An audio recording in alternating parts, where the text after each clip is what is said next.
So the time has finally come. Shedeur Sanders has made his arrival to the Cleveland Browns facility as he and the Browns draft picks and also undrafted pickups prepare for rookie minicamp that is starting tomorrow. Shedeur seemed to be in really good spirits in every video that was taken of him. He was introduced to his individual locker. He got to go through some of his stuff. I will say, it is weird seeing his jersey have the number 12 on it instead of 2, and that has caused some controversy with all the ride or die Shedeur fans, but nonetheless, it was great to see him in the facility meeting and interacting with all his new teammates. And he seemed to be pretty happy with the practice fields as well. I ain't walking out there. I can't go out there yet.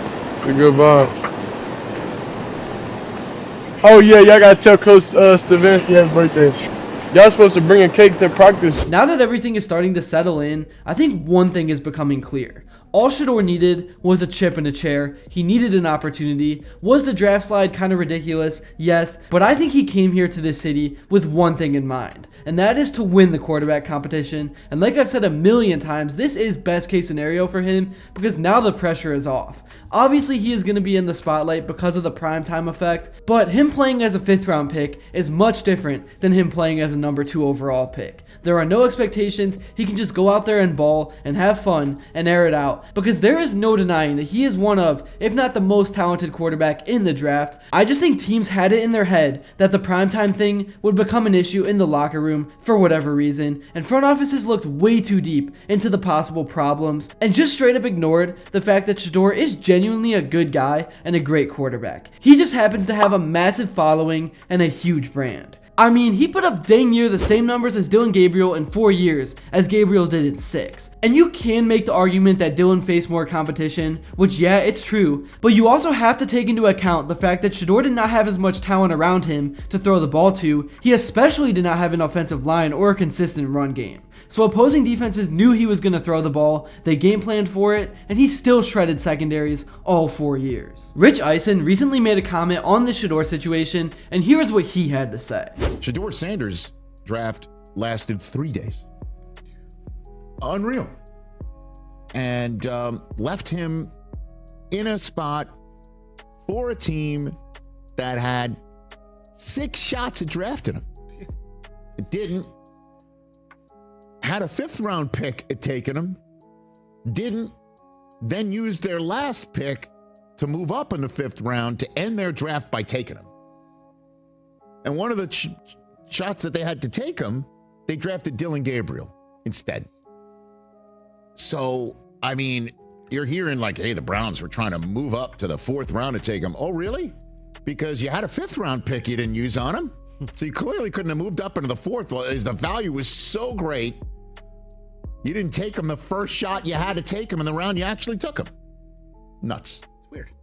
Here's the thing, I have a lot to say. I think people kind of were initially criticizing the Browns because the pick they made was like, oh, now you want to pick him, now you want to trade up and get him. If you wanted him so bad, why didn't you just take him over Dillon Gabriel? And while I get where people are coming from, they're completely wrong and don't make any logical sense. The Browns were able to get him at pick 144, so why would the Browns want to take him higher? Like, there's no logic there. Do I personally think Sanders is a better quarterback than Dillon Gabriel, who should have been off the board first? Yes, but I mean, if the Browns knew that nobody was going to draft Sanders, why would they draft him any earlier than they did? That would be stupid. That wouldn't make any sense. They got a Lambo on discount for $100. They got a guy when he was at Jackson State that had Tom Brady coming to mentor him and coach him up. They got a guy who now has 144 reasons to prove people wrong for literally nothing. I think this is a win-win situation for both the Browns and Shedeur Sanders because, like I said, now there is no pressure and he is out of the spotlight. Would I have liked it for the guy if he came off the board earlier? Yes, but now in the world of NIL, luckily for Shedeur, money and the contract was not even a factor. Him sliding did not even put a dent in his wallet with the huge brand that he has built, and honestly, besides maybe like the Steelers,